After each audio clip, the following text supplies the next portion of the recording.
अगर लो रेंजेस हैं और पेरेंट को बिल्कुल अंदाजा ही नहीं है कौन सी टाइप का जॉन्डिस है। यहाँ पे अगर आ गया है तो 5 है, ब्रेस्ट तक आया तो 5 to 8 है। सबसे खतरनाक चीज ब्रेन डैमेज होने के चांसेस होते हैं। गोल्डन आवर में कॉर्ड क्लैंपिंग को डिले किया जाता है। बच्चे की जितनी भी चीजें हो गोल्डन आवर्स नहीं, गोल्डन मिनट है, इट्स इन 1 मिनट। अच्छा, एक और चीज जो हमारे यहाँ बड़ी कॉमन है वो गुट्टी। इसके लिए एक बहुत बड़ी डिबेट है, वही मिथ वाली डिबेट है कि पंगा नहीं लेना चाहिए। बच्चों को जो मारने वाली प्रैक्टिस है कि वो रोज आए। मारना नहीं है, ये उल्टा लटका के जो मैं जो उस वक्त उस जमाने में करती थी प्रैक्टिस है, जो तो रुलाने का कोई कॉन्सेप्ट ऐसा नहीं है।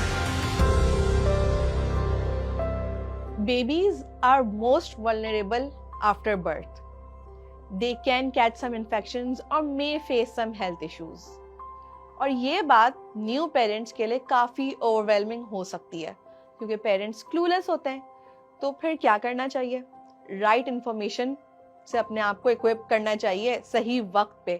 और इसी राइट इन्फॉर्मेशन के लिए आज हमने इनवाइट किया है child specialist doctor Ibrahim Yusuf को हमारे स्टूडियो पे। अस्सलाम वालेकुम डॉक्टर इब्राहिम साहब। कैसी हैं जी आप? मैं ठीक हूँ, अल्लाह का शुक्र। आज सुबह आप कैसे बखैर हैं? जो है बहुत अच्छी रही बिल्कुल और मौसम भी अच्छा हो गया। बिल्कुल। पहले तो आप थोड़ा सा अपने बारे में बताइए हमारी ऑडियंस को। मैं हूँ पीडियाट्रिक इंटेंसिविस्ट बेसिकली, और मेरी जो सब स्पेशलिटीज़ हैं अस्थमा, एलर्जी, न्यूरोलॉजी, न्यूनेटोलॉजी, और मेरा पीएचडी है पीडियाट्रिक न्यूट्रिशन में। सबसे पहला जो एक सवाल माइंड में आता है वो ये है कि हॉस्पिटल कैसे सेलेक्ट किया जाए। अमंगस्ट सो मैनी हॉस्पिटल्स आप अपने बच्चे की डिलीवरी के लिए हॉस्पिटल सेलेक्ट करते हुए कौन सी चीज़ें माइंड में रख सकते हैं? पहले तो स्पेशली द गायनोकोलॉजिस्ट और साथ में जो न्यूनेटोलॉजिस्ट है उसके लिए आपको बहुत रिसर्च करनी चाहिए, जो आजकल पेशेंट्स करते हैं। They go on Google, they go on the websites, वो देखते हैं कि किस डॉक्टर के अच्छे रिव्यूज़ हैं, कौन रिस्पॉन्सिबल डॉक्टर है, उसकी क्वालिफिकेशंस क्या है। आजकल तो हर चीज़ आपके ऑन फेस है। और कौन ऐसा डॉक्टर है जो एम्पैथेटिक है ऑफ कोर्स एम्पैथेटिक है, हम्बल कितना है, तो ये बहुत इंपॉर्टेंट है चीज़ें। साथ में फिर हॉस्पिटल पे ऑफ कोर्स हॉस्पिटल की बात आती है। हॉस्पिटल की सबसे इंपॉर्टेंट बात होती है सर्विसेज, कि आपकी फर्स्ट दरवाजे से लेके आपके लेबर रूम और ऑपरेशन थिएटर तक आपकी सर्विसेज कैसी हैं, डॉक्टर की टीम जो है वो कैसी है, ये भी बहुत इंपॉर्टेंट है। या डॉक्टर के साथ टीम अगर अच्छी नहीं है तो आप मिस निगलेक्ट हो सकते हैं। Moving on to our next question, आपने जैसे बताया कि हॉस्पिटल में इस टीम का होना बहुत इंपॉर्टेंट है, तो उसके बाद जब बेबी हैंडओवर किया जाता है पेरेंट्स को तो साथ में एक बड़ा सा वैक्सीनेशन कार्ड भी पकड़ा देते हैं और पेरेंट्स को अगेन कुछ नहीं पता होता कि कौन सी वैक्सीन इंपॉर्टेंट है, कौन से टेस्ट इंपॉर्टेंट है। तो आप प्लीज़ ज़रा इस पे बताइए कि कौन से वैक्सीन इंपॉर्टेंट हैं, कौन से टेस्ट हैं जो फ़ौरन कंसिडर किए जाने चाहिए। पहले तो न्यूनेटल रजिस्ट्रेशन हो गया, इसके बाद बच्चा हैंडओवर टू द पेरेंट्स हो गया।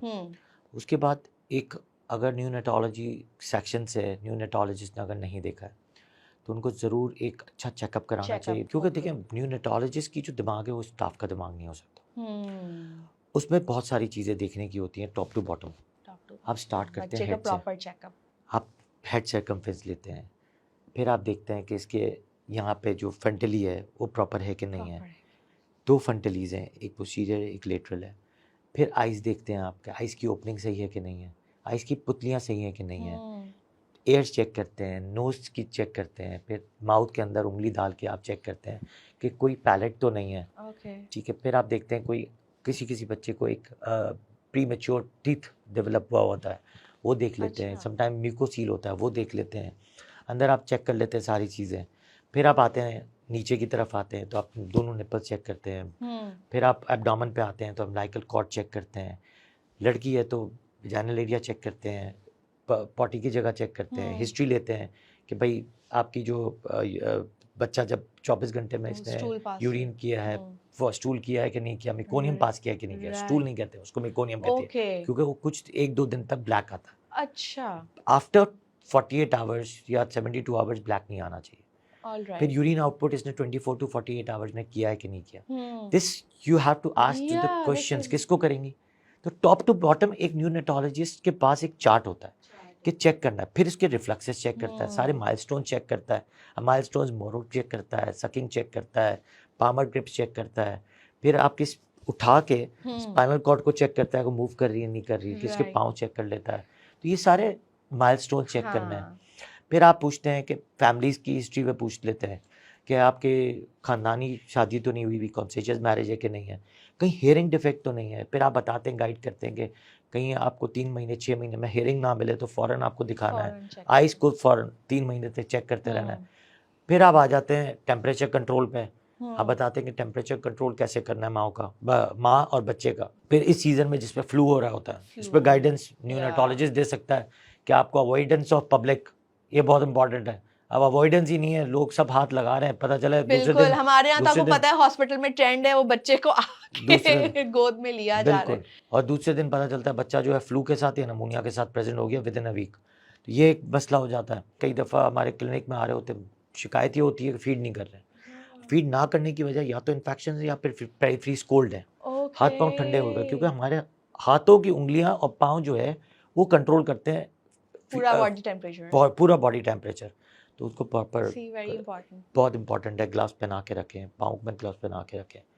सेकेंडली आप आ जाएं जॉन्डिस, सबसे जॉन्डिस, इम्पोर्टेंट। एग्जैक्टली। अभी रिसेंटली ही my niece was born and हमें यही मैंने पर्सनली विटनेस किया मेरे बेटे के टाइम पे। तो वो बाद में, काफी बाद में पता चला था कि भाई उसका बढ़ गया है। और अब आपको वही जो फोटोथेरेपी और सनलाइट एंड ऑल होता है, तो इस पे आप प्लीज, क्योंकि इतना कॉमन है जॉन्डिस वाला कि वो बढ़ जाता है तो भी एक इशू है, पता ही नहीं चलता कभी मदर्स को। क्या आप टेक केयर क्या होती है इसकी, आप प्लीज वही बताइएगा। जॉन्डिस जब हम न्यूनेटल चेकअप ही कर रहे होते हैं तभी एक तो बच्चा अगर बहुत ज़्यादा प्लेथोरिक का मतलब बहुत ज़्यादा लाल है, समटाइम्स वो भी जॉन्डिस प्रेजेंट करता है। राइट। अब आ जाते हैं ब्लड ग्रुप्स पे।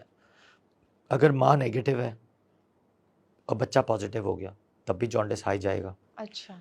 माँ अगर ओ पॉजिटिव है, बच्चा ए हो जाए, बी हो जाए या ए बी हो जाए, तब भी जॉन्डिस ऊपर जाएगा। Pathological jaundice, physiological jaundice. Physiological jaundice वैसे ही होता है, लिवर की प्रीमेच्योरिटी की वजह से हुआ और ठीक हो जाएगा। पैथोलॉजिकल में कहीं ना कहीं कोई पैथोलॉजी है लिवर में जिसकी वजह से हेमोग्लोबिन है वो टूट के बहुत ज़्यादा टूट रहा है, हीम अलग हो रहा है, बिलिरुबिन ज़्यादा बन रहा है इसमें, ओके। वो भी लिवर से ताल्लुक है।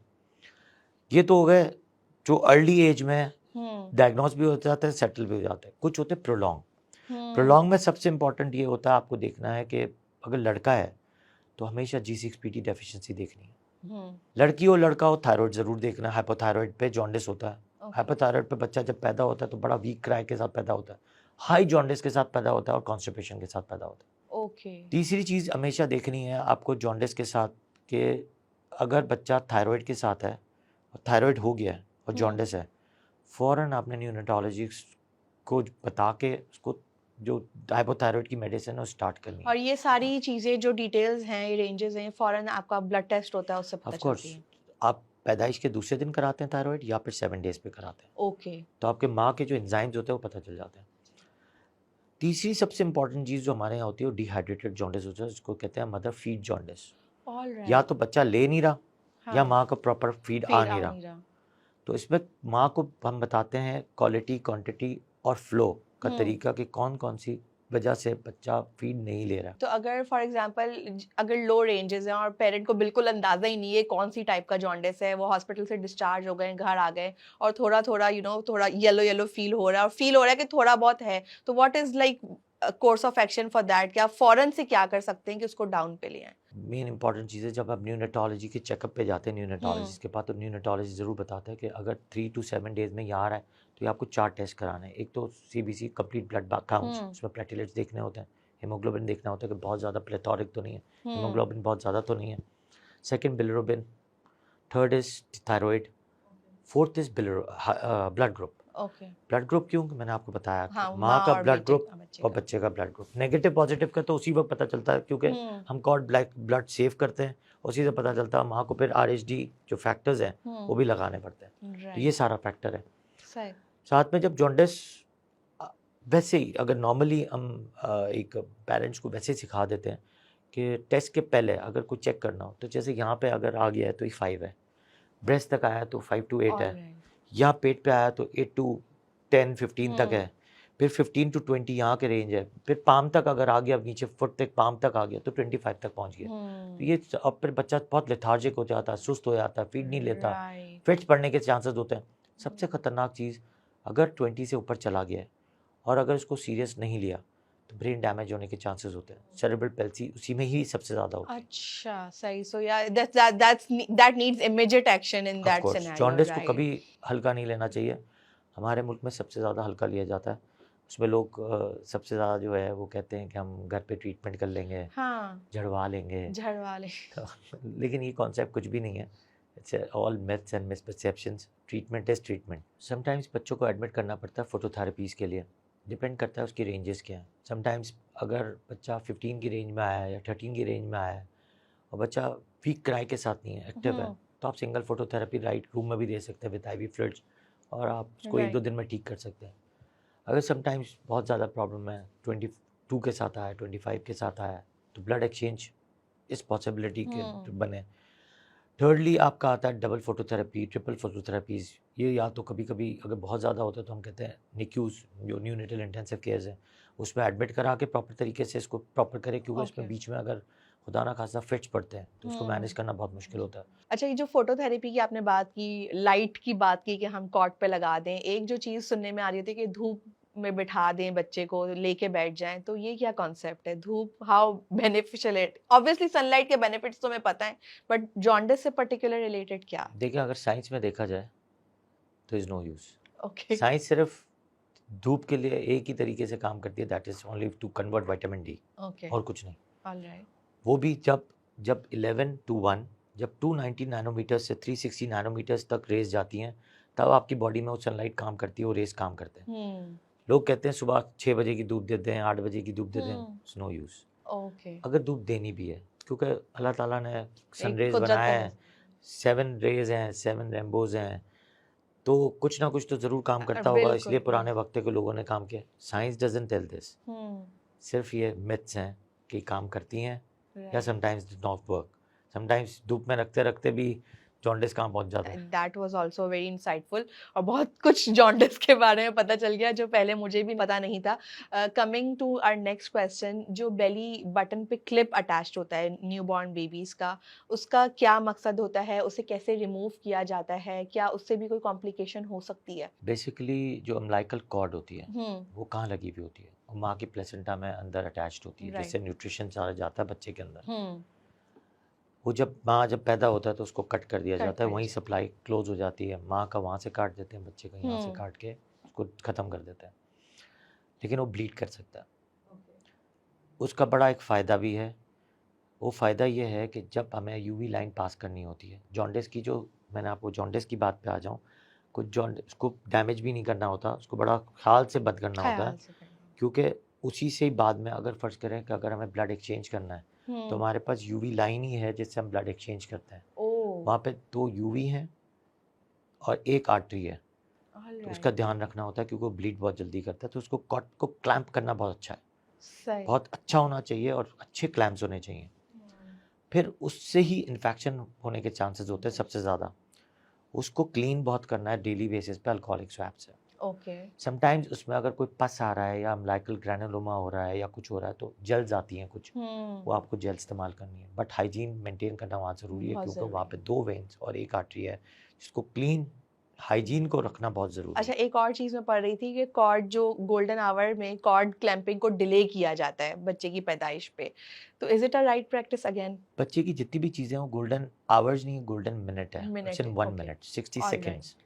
60 सेकेंड में बच्चे के सारे काम हो गए। It should be on the resuscitation trolley, पूरा न्यूनेटल रिसिडिरेशन होके बच्चे को रुला के 30 seconds to 60 seconds is the time. उसमें सब कुछ करके आपको बच्चे को फ्रेश अप कर देना है। टोटल आपके पास मिनट ही 1 है। क्रूशियल तो क्रूशियल मिनट जो है ना, वो मैंने आपको बताया, neonatal team should be very strong. ये सब मिथ्स हैं या नई नई चीज़ें हैं, खुद लोग अपने आप से प्रिज्यूम कर रहे होते हैं। ऐसा कुछ नहीं है। बच्चा जब लेबर रूम में होता है, गायनाकोलॉजिस्ट की सब जो है ना, उस वक्त भी कांपे जो है, जो टांगें कपा रही होती हैं, उस वक्त यही होता है कि बस बच्चा रो जाए।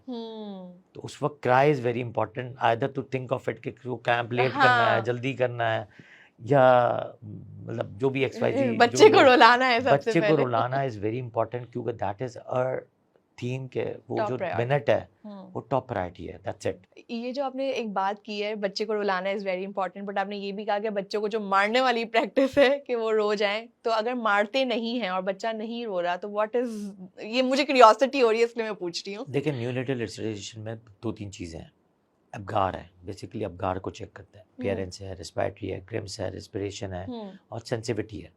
तो आप बच्चे को थोड़ा सा पीछे से सहलाते हैं, ओके लाइट सा। वैसे तो बच्चा जब पैदा होता है तो हल्का सा हम सहलाते हैं तो ही बच्चा रो जाता है। अगर नहीं रोता तो पूरा प्रोसेस पे आ जाता है कि करना क्या है। तो आपको ग्रिम्स करके देखना है, नाक के अंदर जब हम नैंजी डालते हैं तो बच्चा रो जाता है। आप बच्चे को जब फ्लिकरिंग करते हैं फीट पे तब बच्चा रो जाता है। कान पे फ्लिकरिंग करते हैं तो बच्चा रो जाता है।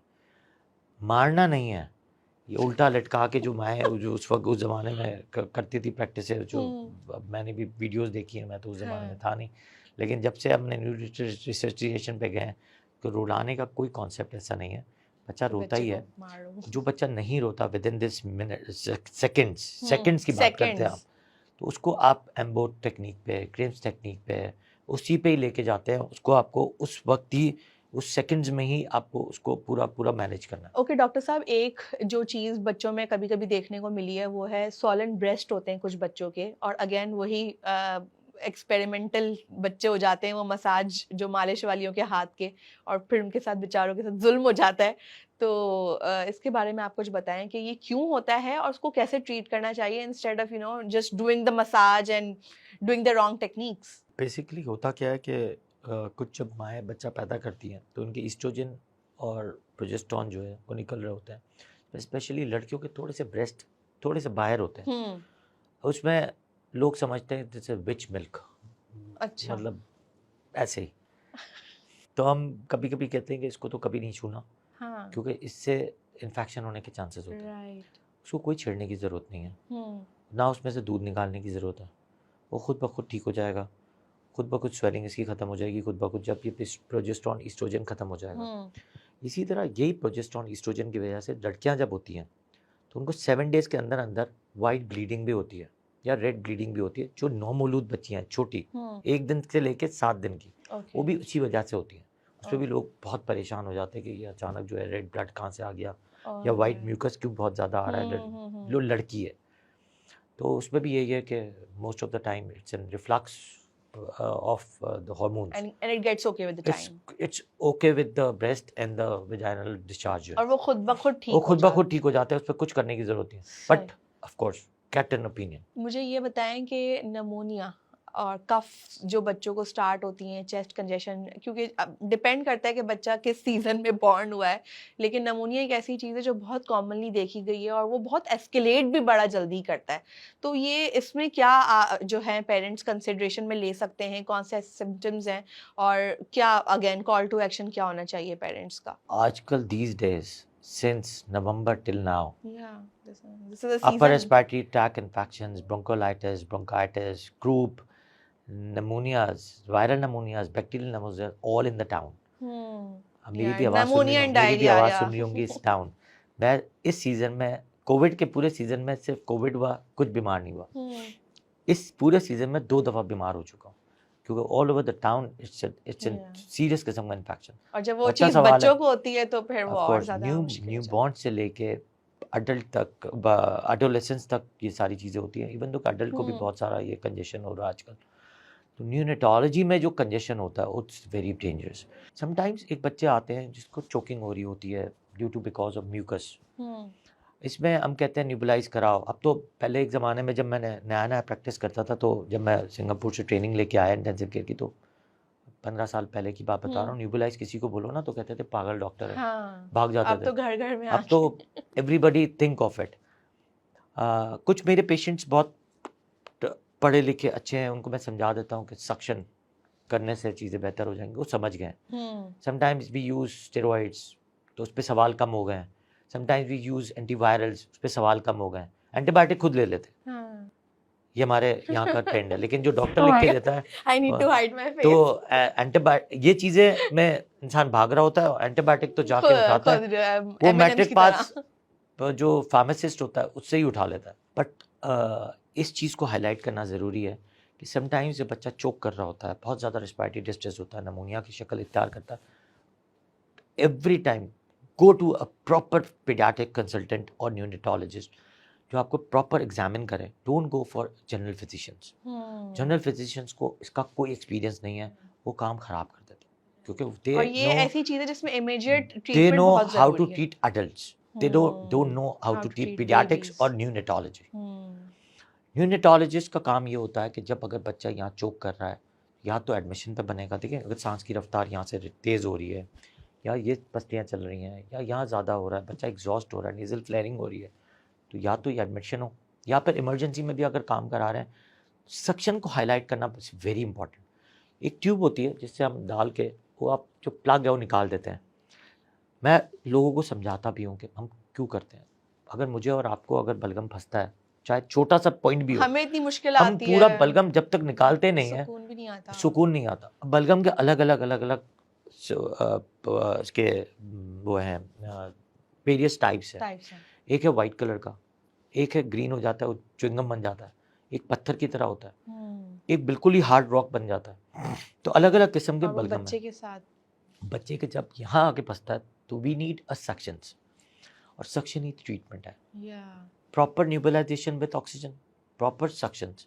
लोग सक्शन सुन के भाग जाते हैं। हाँ, नो घबरा डाउट जाएंगे। 5-10 साल बाद नहीं भागेंगे, but this is the highlight time to teach to tell the people, yeah. People कि अगर डॉक्टर ने कहा है सक्शन कराने के लिए तो गो फॉर इट, करवा लें। डोंट रन, उससे डरो नहीं। हाँ, क्योंकि अगर आपका बच्चा एडमिट होगा तो यही ट्रीटमेंट पे ये जाएगा। treatment होगा। स्टीम कराएंगे, अगर इंटेंसिव केयर में एडमिट होगा तो न्यूबलाइज कराएंगे, स्टीम कराएंगे, सक्शन करेंगे। Right. बाकी मेडिसिन वर्क 30%। और अगर आपका बच्चा ऑलरेडी इम्यून उसकी वीक है या वो थोड़ा सा कमजोर है तो वो तो और अब अवॉइड कई करना दफ़ा चाहिए। वही इम्यूनिटी वीक है तो क्यों वीक है, या तो यूट्रस से लेके पैदा हुआ है ऐसा, या तो 1000 डेज ऑफ लाइफ आपने सही गुजारे नहीं है, या फिर आपका बच्चे के अंदर विटामिन डी की शदीद कमी है, या प्रोबायोटिक्स की कमी है, या हीमोग्लोबिन की शदीद कमी है, उसके साथ विटामिन सी है, मैग्नीशियम है, कैल्शियम है।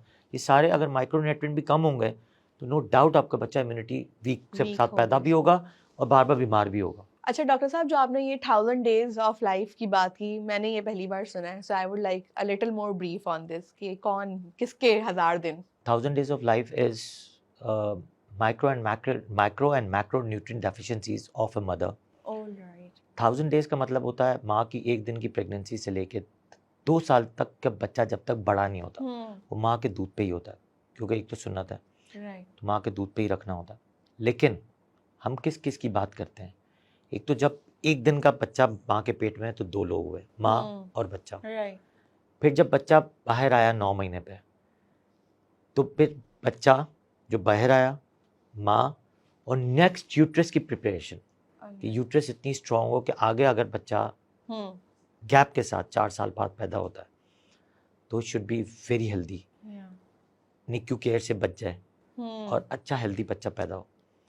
समटाइम्स माँ की जो माइक्रो एंड मैक्रो न्यूट्रिएंट की वजह से आजकल आपने देखा होगा बच्चे जो हैं IUGR पैदा होते हैं, intra uterine growth retarded, small for gestational age बच्चे पैदा हो जाते हैं, जिनके वजन बहुत कम होता है, 9 महीने में नहीं, 7 महीने में, 7.5 महीने, 8 महीने में ऑपरेशन हो जाता है, पेन बर्दाश्त नहीं कर सकती हैं। एक तो ये है कि इनके अंदर पावर्स नहीं है।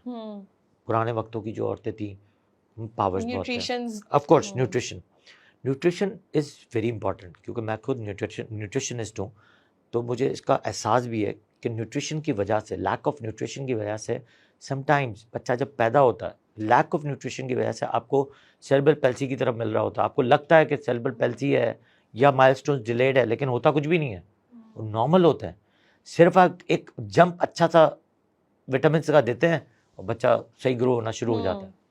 ऐसे माएँ, बच्चा अंदर पलेगा तो एमनियोटिक फ्लूइड में क्या चाहिए उसको, माइक्रो एंड मैक्रो न्यूट्रिएंट चाहिए, विटामिन चाहिए। तो जब विटामिन अच्छे मिलेंगे, अच्छी ग़िज़ा मिलेगी, अच्छी न्यूट्रिशन मिलेगी, तो बच्चा भी और माँ भी अच्छी प्रिपेयर करेगा। जब बच्चा बाहर आएगा तो फीड अच्छा मिलेगा। रॉन्ग कॉन्सेप्ट, माँ को दूध नहीं आता, ऐसा नहीं है, वरना तो हर जानवर भी कहना शुरू कर दे, बकरी है, गाय है, शेर है, जितनी भी माएँ दूध पिलाती हैं जानवरों की भी, वो भी कल कहना शुरू कर देंगे हमें दूध नहीं आता।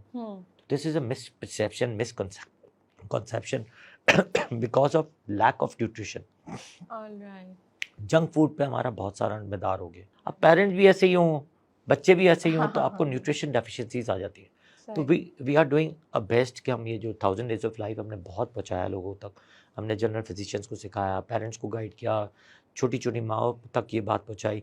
तो इससे बहुत बड़ी अवेयरनेस हुई, एंड इट जैसे नीड्स मैसिव ऑफ कोर्स, और इससे थ्रू भी बहुत सारी चीज़ें पहुंचेंगी इंशाल्लाह। कि 1000 डेज की इम्पोर्टेंस क्या है, जो हमने Importance बताया क्या इसकी है। बहुत इम्पोर्टेंस है। बहुत है इंडीड, क्योंकि वो जाहिर सी बात है, एक कोई प्रोसेस ये तो नहीं है कि बच्चा पैदा किया एंड दैट्स इट। कोई अंदर बच्चा बड़ा नहीं कर सकता जब तक कि आप ना चाहें। हम्म, आपका चाहना बहुत ज़रूरी बहुत है। जरूरी है, और अपना बीमारियों से ख्याल बचने का रखना। एक ही जरिया है, वो है आपके न्यूट्रिशन और प्रोबायोटिक्स प्रीबायोटिक्स।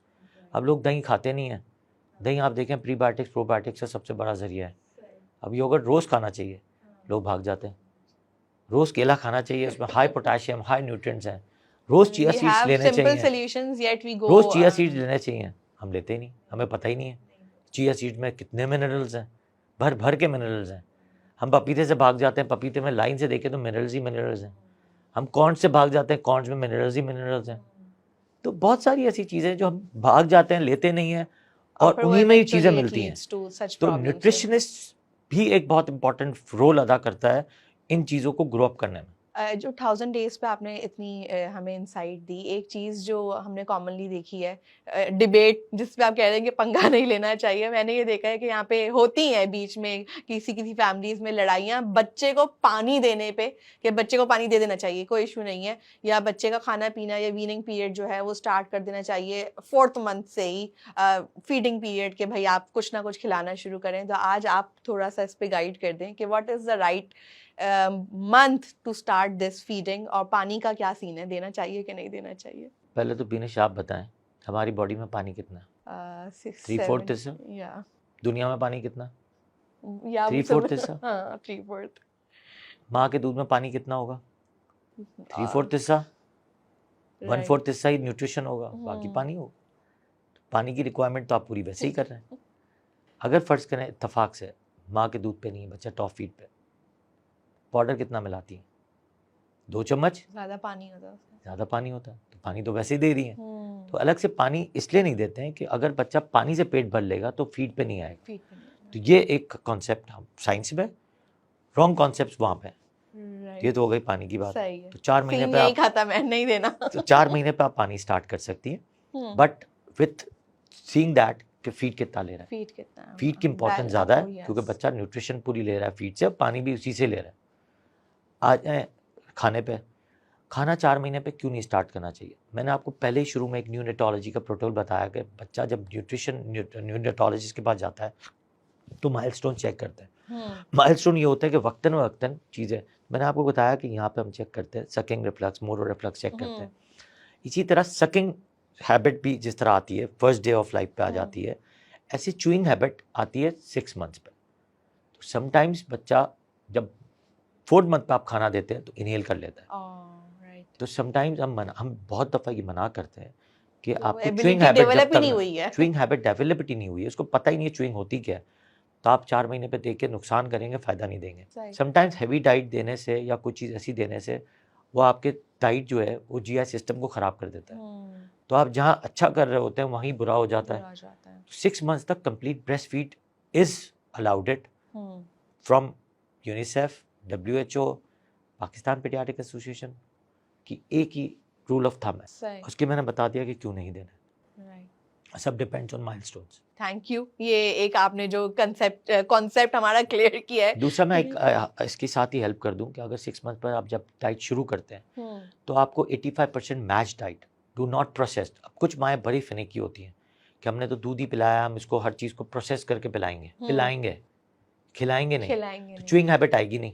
तो बच्चा जब 2 साल तक भी पहुंचता, माँ कहती है डायरेक्ट उतार लेता है, या फिर कफ बहुत ज्यादा हो जाती है, वो स्टार्ट ही नहीं किया, उसको चुइंग पता ही नहीं है। तो उसको चुइंग कराने के लिए आपको चम्मच से मैच करना है 85%, फिर वक्तन 85 फॉर्म में नहीं देना, 85 75 65 55 45 इस तरह करते करते एज वाइज इसकी प्रॉपर हैबिट आ जाएगी।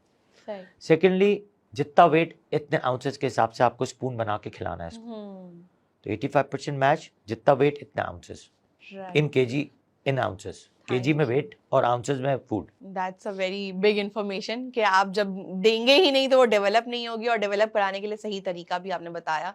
Thank you. Coming back to our vaccines, जो हमने शुरू में बात की थी कि पोलियो, एमएमआर, चिकन पॉक्स, इतनी सारी वैक्सीन्स की लिस्ट होती है।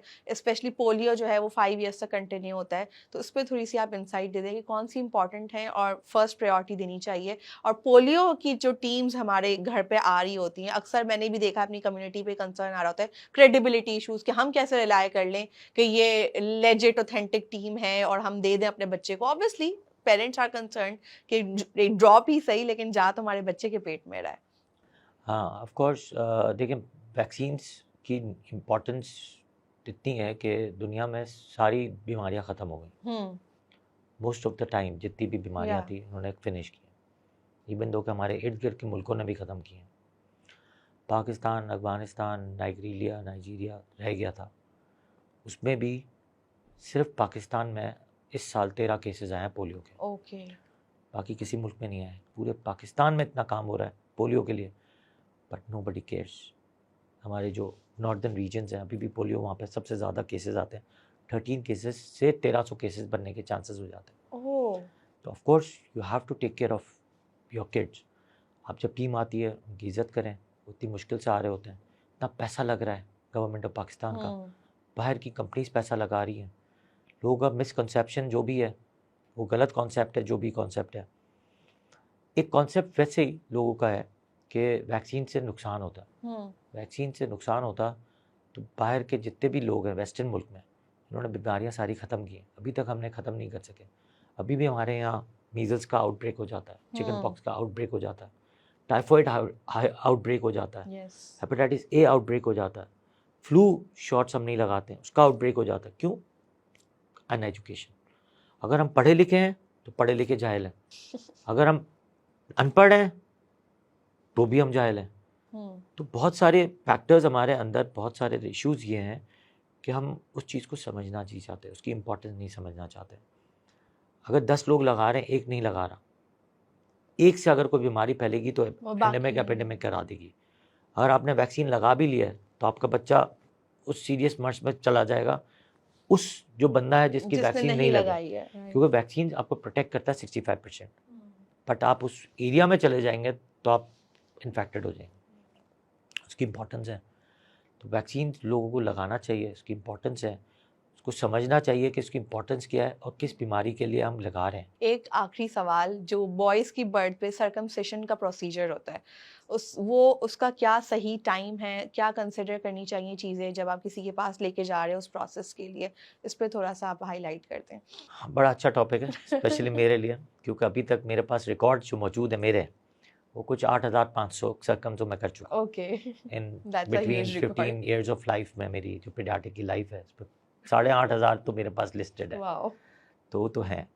सर्कमसिजन 24 आवर्स से लेके डिपेंड करता है कि क्या साइजेस हैं सर्कम की, पिनाइल साइजेस हैं, उस पर बहुत डिपेंड करता है। इसमें कोई कॉम्प्लिकेटेड सर्कम तो नहीं है, वेब पिनस तो नहीं है, साइज़ अच्छा है, you can go for after 24 hours, 48 hours, 3 महीने, 2 महीने, 3 महीने। जॉन्डिस नहीं है तो आप फ़ौरन करा लें, जॉन्डिस है तो थोड़े दिन रुक के करा लें, जॉन्डिस ठीक हो जाए फिर करा लें।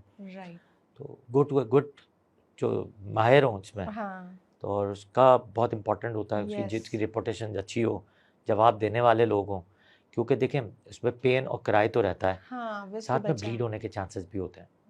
Backup team is very important. फर्ज करो एक सर्कम कर ली, फ्यू आवर्स पे ब्लीड कर गया, या तो आपके पीछे बैकअप टीम हो। अगर फर्ज करो उस वक्त कंसल्टेंट नहीं मिल रहा तो आपकी बैकअप टीम इतनी स्ट्रांग हो कि बाद में अगर स्टिच करना है तो स्टिच कर दे, क्योंकि स्टिच मेथड ही दूसरा मेथड है। तो समटाइम्स इंटरनली कभी कभी जब हम ओटी में जब सर्जरी कर रहे होते हैं तभी ब्लीड कर जाए, तब भी हम स्टिच करते हैं, रिंग लगाने की जगह स्टिच करते हैं। रिंग इज़ द मेथड और सेकेंडरी मेथड जो है स्टिच है। ऐसे ही अगर कोई ब्लीड कर जाए due to because of some any reasons, या तो रिंग और थ्रेड कभी कभी सूट नहीं करता, जैसे कि हम कोई कपड़ा पहन लेते हैं, कान आप लोग चिदवाते हैं, सूट नहीं करती, ऐसे रिंग भी आउटसाइड मटीरियल है, सूट नहीं करता, ब्लीड कर जाता है।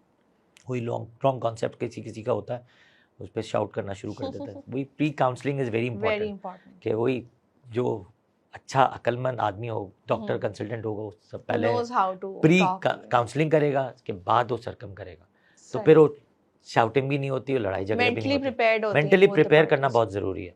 इसी तरह सरकम की दूसरी वजह जो है थैलेसीमिया अगर हो, लड़के को हेमोफीलिया हो, वॉन बिलिविडेंट हो, वो भी ब्लीड कर जाते हैं। तो उसके कोई डायरेक्टली हम टेस्ट नहीं कराते हैं, लेकिन जब फर्स्ट दफ़ा ही ब्लीड हो गया तो हम टेस्ट पे भी जाते हैं और फिर स्टिच करते हैं। वो सेकंड मेथड है। Do आप your research and go to the right do your person. research। मैं and हमेशा go to- कहता हूँ डू योर रिसर्च करके आज आपने मुझे इधर बुलाया है, बिल्कुल। तो रिसर्च इज वेरी इंपॉर्टेंट कि Yes. आपका डॉक्टर जिसके पास आप जा रहे हैं वो ऑनेस्ट कितना है, हम्म, हम्बल कितना है, टाइम कितना दे रहा है, उसकी डायग्नोसिस कैसी है और बिल्कुल। फिर ट्रीटमेंट कैसी बना के दे रहा है। ये 5 चीज़ें सही। Very important. Thank you so much doctor साहब, आपने जो इन्फॉर्मेशन का आज हमें एक ओवरलोड दिया है, that would be surely beneficial for so many mothers and fathers watching us today. तो जज़ाक अल्लाह खैर, आपका जो आपकी जो very much सदका जारिया की नीयत है वो इंशाल्लाह पूरी ज़रूर होगी। आई होप आपने कुछ ना कुछ इससे सीखा होगा। लाइक, शेयर और सब्सक्राइब ज़रूर करें हमारे चैनल को और इस इन्फॉर्मेशन को आगे भी बढ़ाएं ताकि वो ज़्यादा से ज़्यादा लोगों तक पहुंच सके और ज़्यादा से ज़्यादा अवेयरनेस हम फैला सकें। मिलते हैं बहुत जल्द। अल्लाह हाफिज़।